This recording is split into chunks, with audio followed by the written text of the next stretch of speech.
Let's get to the big three. Number 3. The president will be speaking to our friends in Qatar who have served as incredible intermediaries between the United States and Hamas, and we've had some direct talks with them as well. This is why we've drafted a 21-point, incredibly detailed plan that we know can be and must be agreeable to both sides. Is a deal on Gaza about to get done? Could hostages be about to get out? We're likely to learn more today, and Lawrence and I will go after it as Bibi sits down at the White House. Number 2. This campaign was for the underserved, the marginalized, the abandoned, and betrayed by government. Since then, it has been my honor to be your mayor. But he is out. Mayor Adams gives up his re-election bid, which was anemic at best. What does it mean for the race in general? What does it mean for Cuomo, for Sliwa, and the frontrunner Zohran Mamdani? We'll talk about it. Number 1. A shutdown looks likely at this point based on my conversation this morning with President Trump. He says both sides are at a stalemate. Quote, I just don't know how we are going to solve this issue. That makes a shutdown quite likely. Shutdown countdown. Hail Mary meeting today in the Oval Office as leaders convene to avoid a Tuesday night shutdown. The stakes, the deal, and why the Dems are simply overplaying their weak hand. Lawrence, I think Caroline Leavitt made it clear. Senator Thune, hardly a firebrand, the most level-headed guy, I'd say, in Washington, said, I'm just asking you to continue funding at the Biden levels. This is not even Trump's budget. The problem is Schumer got hit hard the last deal. Anybody in his position would have made that deal, but he got hit hard by the socialist wing of the party. They didn't feel like he put up a fight. And so now he's being unreasonable because he has a re-election to worry about. AOC has the energy of the base, and so he doesn't want to give an inch. The problem is it's going to make the Democrats look awful. They're not even advocating for American citizens right now. A lot of what they're advocating for is the corporate interests when it comes to NPR, as well as health care for the illegals in this country. All right, so you have your own, and I have my own ways of finding out what's going on in the White House. Yep. They're very kind to us. Robert Costa was all excited. He was on Face the Nation. He talked to the president yesterday. He's the CBS chief Washington analyst. Here's what he said, cut one. A shutdown looks likely at this point based on my conversation this morning with President Trump. He says both sides are at a stalemate. Democrats want to extend health care subsidies that were part of the Affordable Care Act. But President Trump said his focus on health care is on preventing undocumented migrants from having access to any of the U.S. health care system. Now, it's illegal for any non-citizen to have that sort of access. But President Trump says we're not going to have it, quote, we're not going to allow it in terms of moving forward on any discussion unless the Democrats come to his side on health care and don't focus on the subsidies. But based on his conversation, he says the president's not going to do anything. What he's going to say is like those subsidies that they're worried about, they were inflated by the pandemic and never reined in. There's so much abuse there. I'll play some sound bites later in the hour. But here's what he's saying, saying that they're not up until December anyway. So what are you worried about in September? This is, again, like I said, this is all a fight that Schumer is picking right now to get the support. Now, I'll tell you this, Brian, another angle that they haven't considered, because we haven't talked about Doge in a long time, but they're still active. You really want to shut the government down so that Doge can start firing people right now? Because that gives them special powers then. The government shut down, they can decide who goes and doesn't shut. Who goes and who stays. I don't think the Democrats want that. I don't either. I want to talk about what's going on in the New York mayor's race. Yesterday, it was Eric Adams saying, I got 9% in the last poll. I'm not going to win. He couldn't get the matching funds on his campaign. So because of the finance committee in New York, he says that we're going after him unfairly. Right. Well, they said he pocketed $100,000 or things to that nature. He hired terrible people, but he was so much better than de Blasio. So here's what Andrew Cuomo said when he heard about Eric Adams, who, when Adams left, did not endorse anybody. Cut 15. I have not spoken to the mayor today. I would love to speak to him whenever he deems appropriate. It's not just about the polling. You know, the mayor is the incumbent mayor. So he is a potent force in the campaign. If he is not actively campaigning, that changes the entire dynamic of the race. How? Well, because there's now more attention on just me and just Mr. Mamdani. It is a two-person race. And when you compare me to Mr. Mamdani, that is apples and oranges. And Curtis Lee would too, but your thoughts? Well, Brian, I have to be honest. I've been surprised about the development of this race. Not the Mamdani aspect of this, but the fact that Adams' poll numbers were so low, considering he's brought crime down in the city. You've seen a real impact. I'm not saying it's perfect, but he's a hell of a lot better than Cuomo. I think his polling numbers were abysmal to begin with. I'm not sure this impacts the race that much with Sliwa saying he's going to stay in. So just so you know, people go, well, the mayor's going to be reined in by a governor that's more moderate and a president. But I think this mayor, if Mamdani wins, can do a lot of damage. You talk about defunding the police that 74% of New York City dwellers don't want, 56% strongly don't want. He's going to do it. Charter schools, which give minorities the best chance possible of getting out of their current economic situation, he's going to limit that as much as possible. He is going to cut back on cops. He is going to be quickly siding. He's going to be against ICE, just like the mayor of Chicago is. Don't let anybody tell you that being mayor of New York is not a big deal. It'll really help ruin our lives. And just to build on that, Brian, everyone is keep talking about, even the governor has pointed this out, and Adams did as well, that he doesn't have the authority when it comes to the business community to raise the taxes and all that. But he can make life a living hell for him. Regulations, the taxing, when it comes to the inspections and approval of permits, that will make it very uncomfortable for a business to be there. So although he may not put a tax per se on there, the additional funding that is going to take them to get a business and be able to operate in this city, that's a pain. Right. The Wall Street Journal has no sympathy for Adams. He says Adams should have dropped out much sooner. Went on to say that if he abandoned his campaign for re-election, and the shame is he didn't do it sooner, he'd have given a better chance of defeating Mamdani. His best decision was appointing Jessica Tisch. He goes on to say she is tempted to restore broken windows policy. She's having success. Had Adams dropped out in the winter, Tisch might have had a chance to run as an independent. Yeah, I don't know where they've gotten that from, the Journal. But I also don't think that it's fair to just say Tisch alone when it comes to the policing in this city. The mayor sets the tone for the policing in this city. If you don't have a mayor that's going to back you up when you put the tough cops on the street, then that's nothing. So, I mean, to just single-handedly say is Tisch, doing that has brought the climate down when it comes to that, I just think that's a miss on their part. There was a word about a month ago that Mamdani was going to make people feel better by hiring Bill Bratton, who did a good job in New York, did a really good job in Los Angeles, came back with de Blasio. So Bill Bratton come back and save him? I hope not. Because number one, he's not going to be able to do anything that he wants to do. It'll embarrass his reputation. Let me tell you something. Everything that Mamdani stands for when it comes to policing, Bratton is against. Right. So that would never work. It would never work having a socialist who wants to defund. I'm sorry, he changed it. He says that he doesn't want to defund anymore.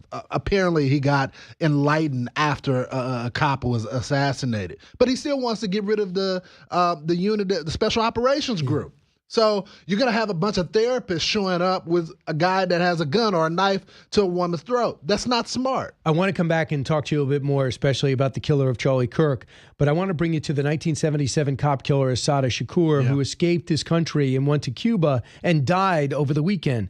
And there was great tributes put out by the Chicago mayor, great tributes put out by the Socialist Party that elected, that propelled and backed, and that Zohran Mamdani is a member of. Rest in peace, rest in power. The American state brutally oppressed Assata and her Black Panther Party. And he goes on. Mamdani won't answer the question, do you support your party that actually salutes this woman who killed a cop? Won't answer the question. You know who else won't? Mikey Sherrill, who wants to be the next governor of New Jersey. So just so we're clear, it's not just a cop killer. She's on the most wanted list for the FBI. Do you know who put him on that list? Do you know who put her on that list? Who? Barack Obama. Okay, so there you go. All right. So there used to be certain things that we could all agree on, which is you don't celebrate cop killers, both parties. But the left, they become so deranged. That's why people keep criticizing the president when he says the radical left are lunatics. But you can really see it. They're not normal Democrats. They're not the Fettermans of the world. They're not the Harold Ford Jr.'s of the world. They're Joe crazy. Manchin. Joe Manchin. All right, when we come back, I want to talk about what's going to be happening today as well, and that is the killer of Charlie Kirk going to be on come out again to be read additional charges, and they could be federal charges, and we'll see what's next and find out what Lawrence thinks with all his connections could be happening with other people being charged in the assassination. Don't move.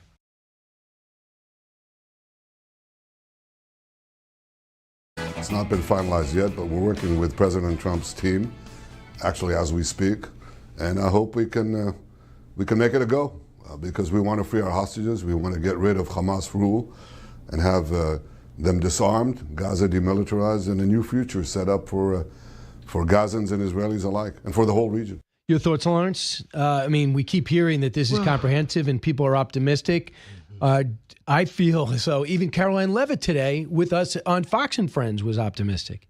Brian, I feel like you and I, we've traded roles. I was more optimistic when it comes to Russia-Ukraine agreement happening. Yeah. And you're more optimistic when it comes to this. I'm not optimistic at all. But 21 points, it shows very specific. Yeah, I mean, you have the president and Netanyahu have a great relationship, so they're never going to let the world see that there's daylight between them. But the problem is there still hasn't been a cohesive message to say, how do you destroy Hamas? Israel knows how to destroy Hamas, but the PR battle that they have to go against, which the president is trying to cut a deal with the Muslim world, try to get these peace agreements. And so if they go after them like they want to do it, that's going to mess up that peace deal. So that's why I'm not optimistic, Brian. So evidently Hamas announced, I read the Jerusalem Post today, that they've lost the contact with the group holding two of the hostages after the last hit in Gaza City. The IDF is hitting pretty hard there, so they lost two. That could be the trip up these negotiations. Also, in talking to some of the negotiators, they have a hard time. Hamas has been so decimated. They have a hard time finding guys in Gaza to talk to that speaks for, because they've killed so many of the higher-ups. And the communication system. They've destroyed their community. They're freaked out. They're panicked. Pagers, cell phones have all gone off on them. And so they're trying to use this old-school technology now to communicate amongst each other. A string in a cup? Maybe tapping the tunnels back and forth. Brian, I want to be hopeful with this, but at the end of the day, I think, and the president has said this as well, Hamas knows once they release all the hostages, it's over for them. It's done. And I'm not going to pretend like it's not going to be over for them. Once they release the hostages, that doesn't mean that the mission is over. Right. They still have to destroy the terrorists. So again, they realize that's their only leverage. Right. One of the things was don't hit in Qatar again. I'm sure the Israel. Okay, then don't go. Yeah. Don't bring your terrorists to the country. Then they've also met with two different clans. And they said, look, we will give you aid.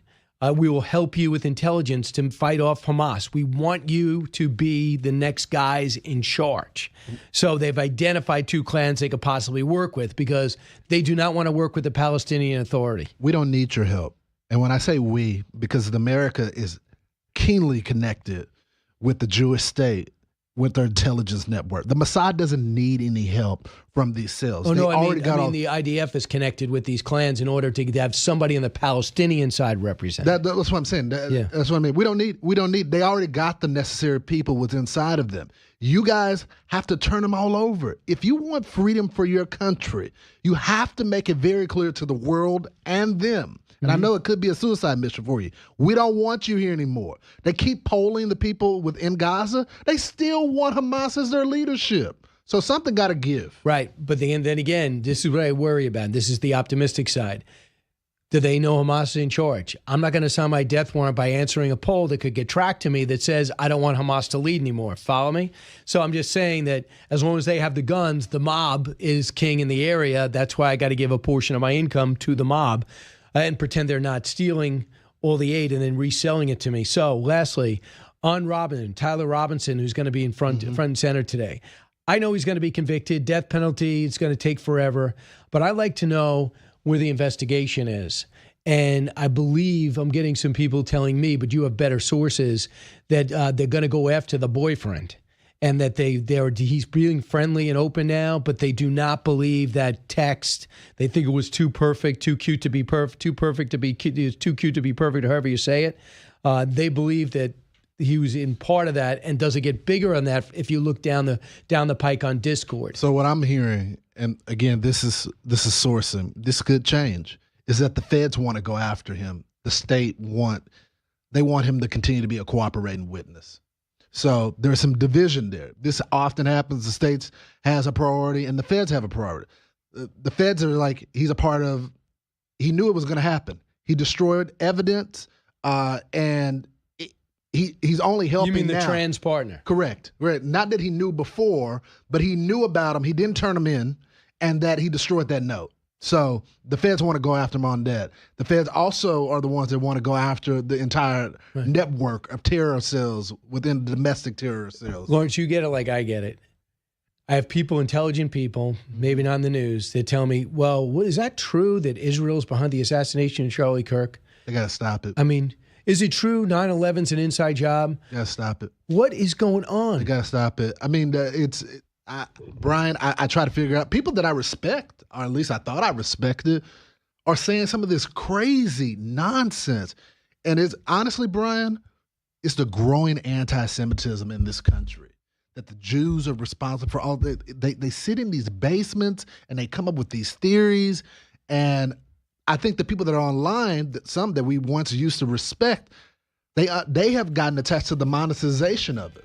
So you're making money on it, but they don't realize that there's foreign governments that want this dissent to happen. Think for a second dangerous that the IDF would take out Charlie Kirk. No way. As he if was they're a not friend of Israel. An American, the ultimate American, and was a friend of Israel, despite what anyone else has been telling you. We know it personally. All right, Lawrence, thanks so much. I'll see you tomorrow between 6 and 9. That's right. And I hope your hour of Fox and Friends is the most special. We'll look at the ratings.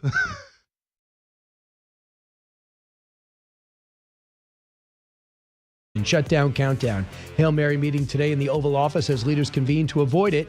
The stakes and the deal, and why the Dems are simply, in my view, overplaying their hand. And they'll say they're not in power, but we all know it needs 60 votes to get a continuing resolution or any type of agreement. So let's bring in Mark Halperin, editor-in-chief for 2A. Mark, always great to see you. Most everybody I've been talking to, reading about, says it looks like we're heading towards a shutdown. Is that what your sources say?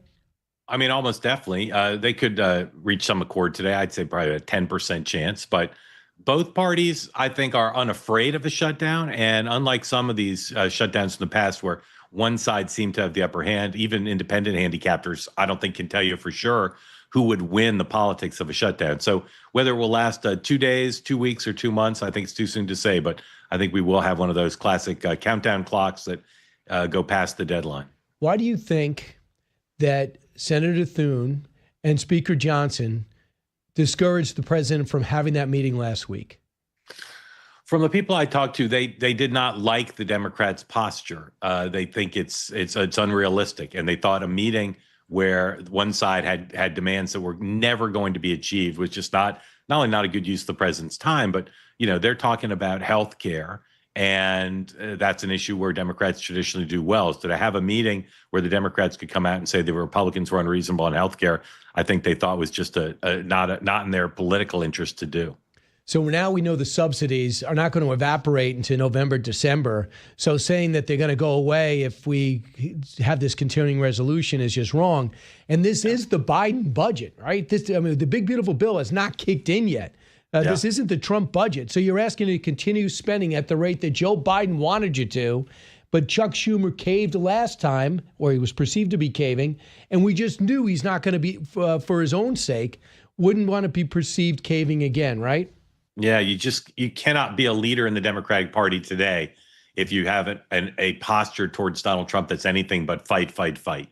See that with Gavin Newsom, and now Chuck Schumer cannot be seen as separating himself from the Democratic Party to urge compromise. At the same time, as you suggested, they've got some time here to work out this healthcare thing. So for those interested in the process, Brian, I think the most likely outcome is a short-term continuing resolution, keep the government open at Biden levels, which a lot of conservatives, I think, probably will think is not great, and then a separate deal down the road on these healthcare subsidies for at least some of the people benefiting from the Affordable Care Act. This was the story last night, yesterday afternoon. Mayor Eric Adams, Cut 9.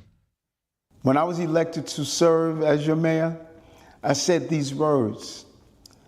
This campaign was never about me.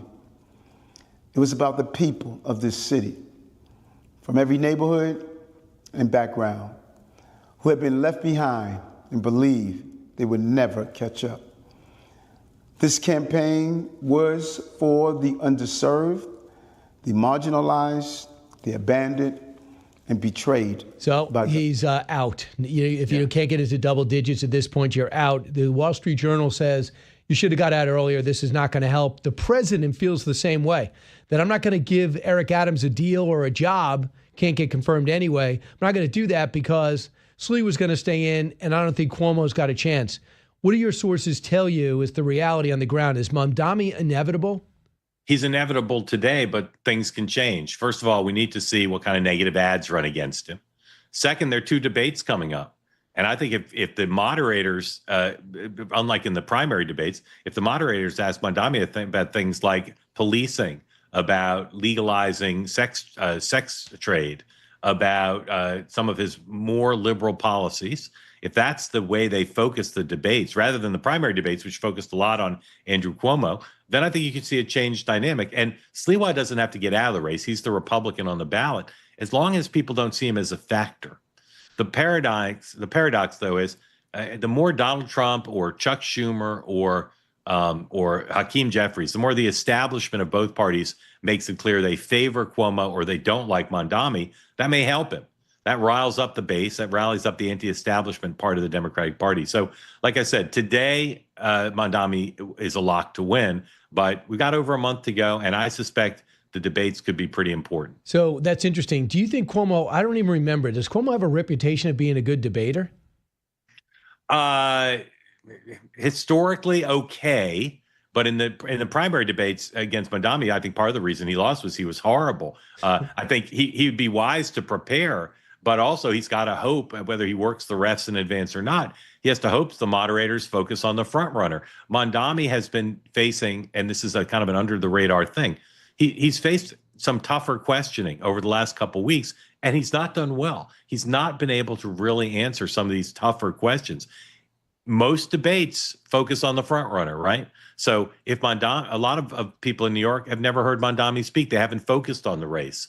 The turnout in the primary was higher than normal, but it's still not a big percentage of the electorate. So I continue to tell people, if the debates focus on the front runner, if Cuomo brings an A game to those debates, I just don't think you can say the race is over, because he's not up 50 points. He's up like 20 points or 10 points in a two-way, and 10 points is nothing, because you don't know even who the electorate's going to be. Absolutely. But why is it that some insiders and experts like you look at the Democratic Party and think it would be a disaster for him to win?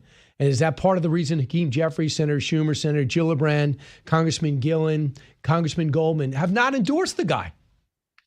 I mean, I think they share a view of Donald Trump that Mamdani would become the face of the Democratic Party, not just in the midterms, which I know worries Jeffries quite a bit. I reported this months ago that Jeffries thinks their chances of taking back the House majority are seriously imperiled just from the New York races if Mamdani wins. And it takes a lot. If you're the Democratic leader, Schumer or Jeffries, to not endorse the Democratic nominee, you got to have some really good reason. And their good reason is they don't think, as Donald Trump does, that's not good for the Democratic brand and into next year. And then even if Mamdani tries to govern in a more moderate way than his socialism identification would suggest, he's still got the label. And so I'll be curious to see what Schumer and Jeffries do. So I want to go to New Jersey real quick before you get to Kamala. And Jack Ciattarelli, according to Emerson, is in a flat-footed tie with Mikey Sherrill. Let's just say it's within single digits, 4 or 5 points. And we know how close he got last time. So you have this, but you have Cheryl making some huge mistakes. Number one, we find out about her background. She's not allowed to walk in graduation because she's somehow embroiled in a cheating scandal. We don't have the details. And then we find out with Charlemagne the God, he sits down and says, hey, how did you end up with $7 million worth of investment since you became a congresswoman? She has absolutely no answer. She did not say a word about the endorsement of the Socialist Party and the lauding of Assata Shakur, a cop killer from 1977 who escaped to Cuba and passed away this weekend, who I think Barack Obama put on the most wanted list. That party salutes her life. She doesn't say a word. Who's running that campaign? You know, it's funny. My two-way colleague, Dan Turntine, reported when she won the nomination that people around her were talking about her as a potential 2028 presidential candidate. And on paper, that makes sense. But she's not proved to be a sure-footed candidate. And the Republican nominee has a ton of momentum. I spent yesterday in New Jersey. I drove across a pretty big part of the state, and I saw signs for him everywhere. Now, does that mean everything? No, but it doesn't mean nothing. There's grassroots support for him, and the public polling and the private polling are the same. And there's just something about New Jersey. There's something about the mood of that state. Historically, the president's party does not win the New Jersey and Virginia governorships. The year after the voters, it's almost always, not always, but almost always send a message. So that's really one to watch. It would not just be symbolic. It would suggest there's a populist, grassroots, anti-democratic sensibility in what has been a blue state. I mean, there's sometimes things that happen and the governor or president will get the blame for it. But there's a reason why utility bills are so high in New Jersey. They turned down a pipeline. They didn't want to be part of it. They decided they want to go green and go with their windmills. And those were decisions made by the Democratic governor who's got 32% approval rating. She has said, well, I'm just going to freeze all prices. That's not a plan. Jack Ciattarelli says, no, I'm putting that pipeline in. The price is going to come down. I'm all of the above. So she does have a problem. Yeah, and you left that one factor, Brian. Yeah. Jack is a great Jersey name. That's a good point. Jack. I know. Good point. Yeah. Lastly, the Vice President, Kamala Harris, I believe she wrote the book to help her prospects for 2028. Most people don't. She just wanted to make book sales. I think in some way she thinks this will help by maybe looking at the debate stage and mentioning almost everybody she compete with and maybe setting the whole thing up. What do you think the objective was, and is she achieving it? Well, I'm talking to my sources. If the point of the book was to help her political prospects, she executed on that as well as she executed during her presidential campaign. I don't think it's going to help her politically. She's made a lot of people really angry and made them question her judgment. It's number one on Amazon. I'll be curious to know how many actual copies she sold, because you can be number one on Amazon without selling a ton. But it's a mystery to me. I've known her a long time. I've studied her kind of decision-making process, such as it is. I can't figure out why someone didn't pull her aside and say, why are you criticizing all these people? And the other thing is, the Bidens have held their fire so far, but I'm not sure that'll sustain. I think that she's pissed off a lot of people, including a lot of people close to the former president. How frustrated are people on the left that they have to talk about the Biden administration again? They were blaming James Comer for bringing up the auto pen investigation, but this is all self-inflicted, right? There's not a person I know in the party who wants to be talking about the past. Not one. Is right now, if you were the name of the top three Democrats that should feel the most optimistic about being the nominee, here we are waiting a year from the midterms. Who do you think the three are? Newsom, Shapiro, and Bennett. And Bennett, why? I just think they're best positioned to give people a sense that they can win a general election, they can raise the money, and they can connect to ordinary voters in early voting states. Spencer Cox said something on 60 Minutes last night I wanted to bounce off you, and he basically said, and I'll paraphrase, and there was Scott Pelley said it, and he says, I agree. A guy like you who talks about reaching across the aisle and listening to the others would never win a primary for either party. And he said, I don't want to run for president. And basically, you're 100% right. Does Mark Halperin think Spencer Cox and Scott Pelley are right? Well, I'm not particularly bullish on Cox's chances, but I don't think that's right. Even Donald Trump talked about bringing the country together. Joe Biden did, Barack Obama did, Bill Clinton did, George W. Bush did. We're in a more polarized time, but there's tens of millions of voters who find it that appealing. So I don't agree. I think you have to speak to the aspirations of the American people, and you have to tend to your base. But I just don't agree with that. I think the right person can make that a reality. All right, Mark Halperin, thanks so much. How do we get two-way? Go to twoway.tv. Programs on YouTube and X. And if you go to twoway.tv or my social media accounts, you can read all about our programs. I host shows at 9 a.m. and 6 p.m. every day. And you're also working with Megyn Kelly, right? Doing a show with Megyn Kelly called Next Up that's on Tuesdays and Thursdays. Are you busier than ever?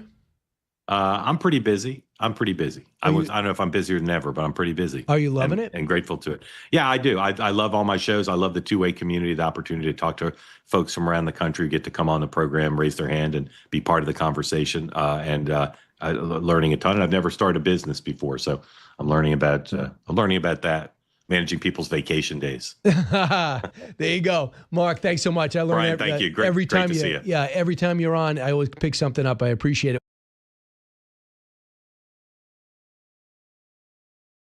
Leader Thune, aren't you going to have to compromise with Democrats in order to get a deal and keep the government open? Compromise on what, Kristen? This is a simple 7-week funding resolution to allow us to do a normal appropriations process, something that Democrat senators have said that they want to see done, but something that Leader Schumer didn't do when they had the majority. They didn't do appropriations bills.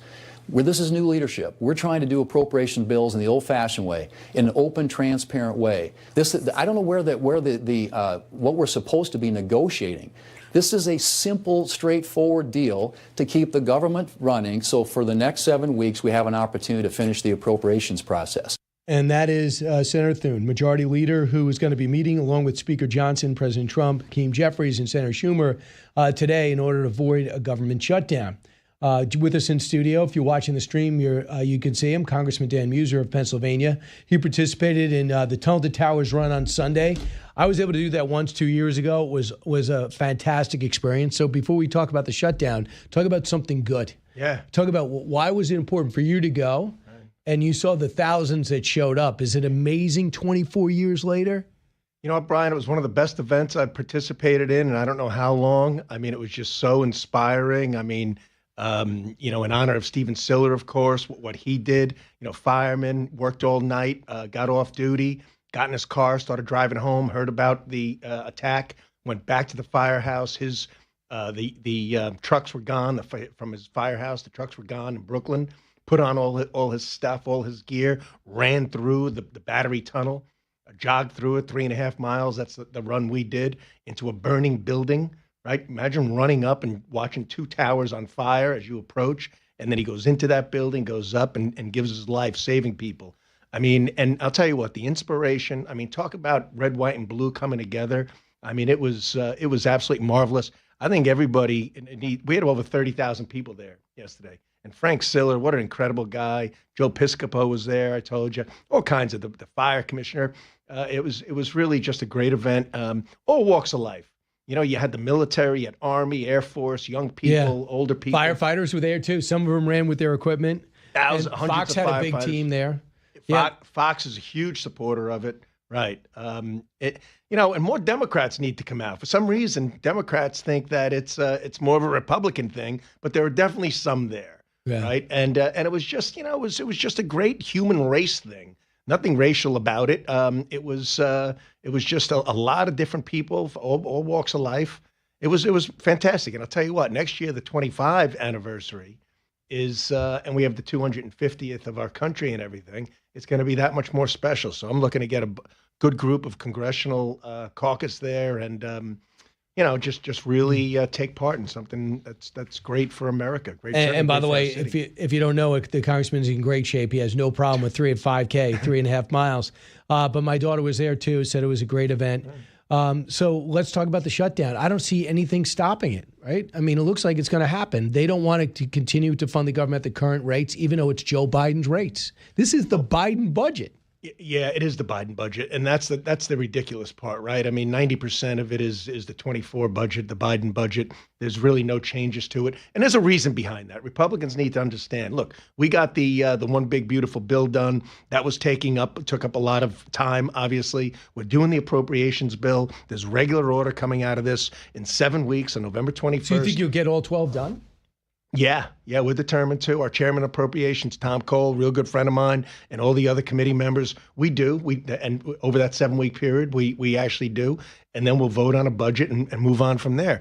And the idea that they're holding this up or looking to shut down the government, there's really only one reason for this. They're mad. The Democrats are mad. They're mad the Trump agenda is doing well. They're mad our economy's doing well. They're mad more people are registering as Republicans than Democrats. They're mad the left wing of their party is leading the way and invigorating their base.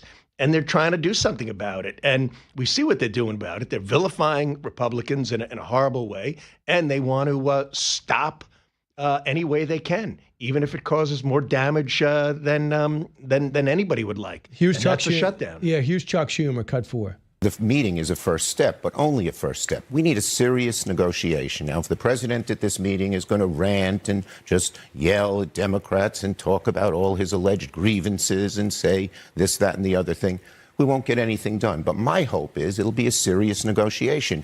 God forbid the Republicans shut the government down. The American people will know it's on their back. First, they're in charge. They have the House, they have the Senate, they have the presidency, so they know it's in charge. They're in charge. Second, everyone knows that you need a bipartisan negotiation to get this done. The American people do. But third, there is going to be huge pressure on Republican senators, congressmen, and even Trump to do something about this horrible health care crisis. So it's your fault.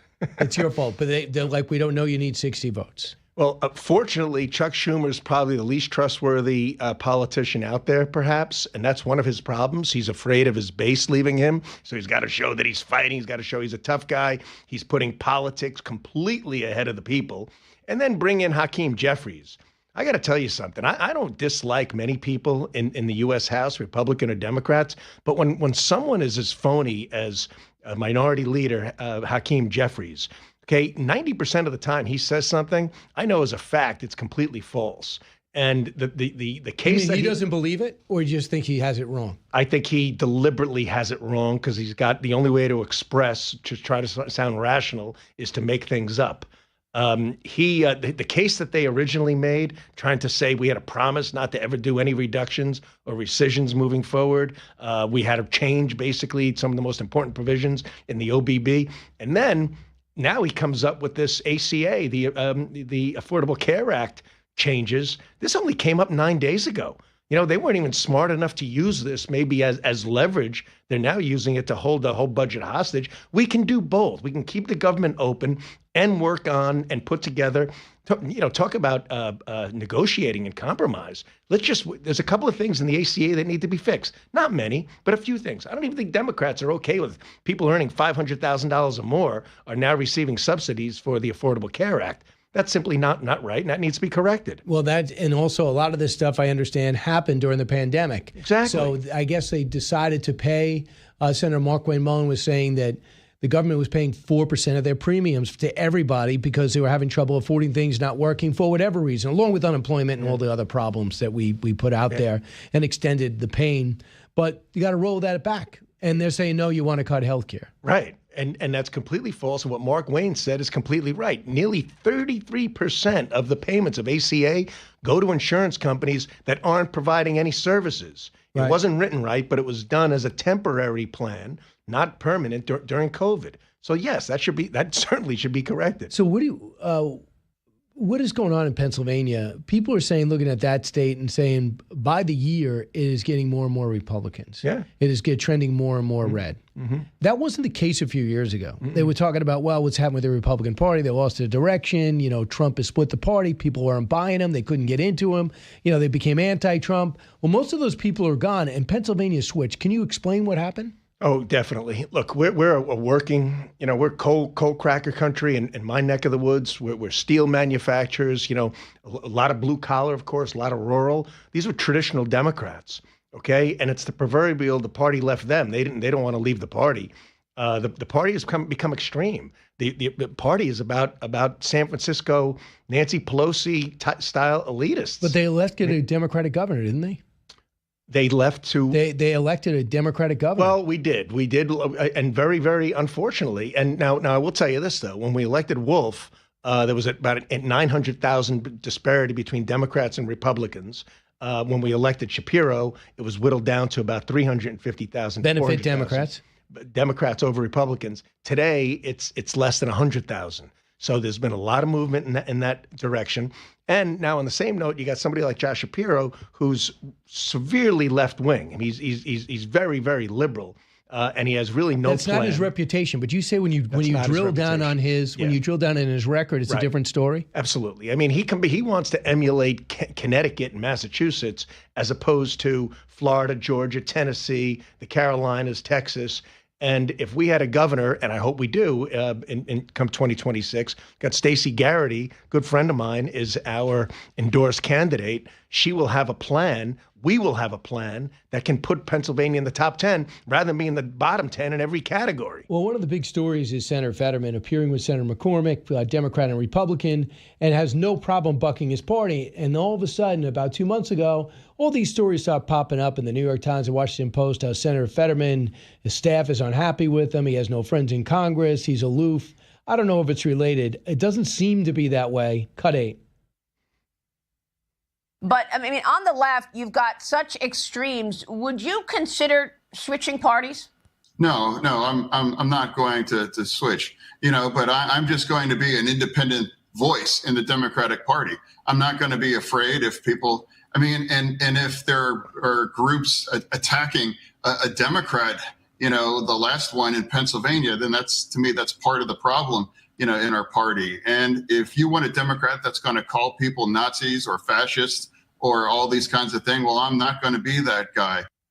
So how do you feel about who's the Senator Fetterman you knew when he was lieutenant governor, and then he has his stroke and basically just coasted to a win over Oz by a couple of points? Mm-hmm. And are you surprised this is the version we're getting now? I am. As lieutenant governor, he was a real left-wing kind of guy. Yeah, and mayor. And that's where he wanted to be. I mean, he was big on marijuana. He was just big on anything, high levels of spending, anything that was anti-traditional fiscal, responsibility. He was very, very left-wing. Clearly, then I began to say, when he showed some more common sense, I used the phrase, even a broken clock is right twice a day. But he's been showing, I have to admit, a lot of courage. He's willing to call things out. He's willing to use common sense. He's willing to be rational. He's willing to buck the crazed base, vitriolic left-wingers. And what really important in this day and age of threats and violence, he's not going there. He might call somebody, I don't like that person, I think they're foolish, but he's not going to call him a Nazi or a part of the Gestapo like like a Hakeem Jeffries and Schumer is willing to do. See, what's interesting is that he also went out of his way to say, I'm not for a lockout. Yeah. So he's not going to do it. He's going to vote with Republicans in the Senate. Number 2, he's pro-Israel. What is hard to understand about that? And he's pro-legal immigration. Yeah.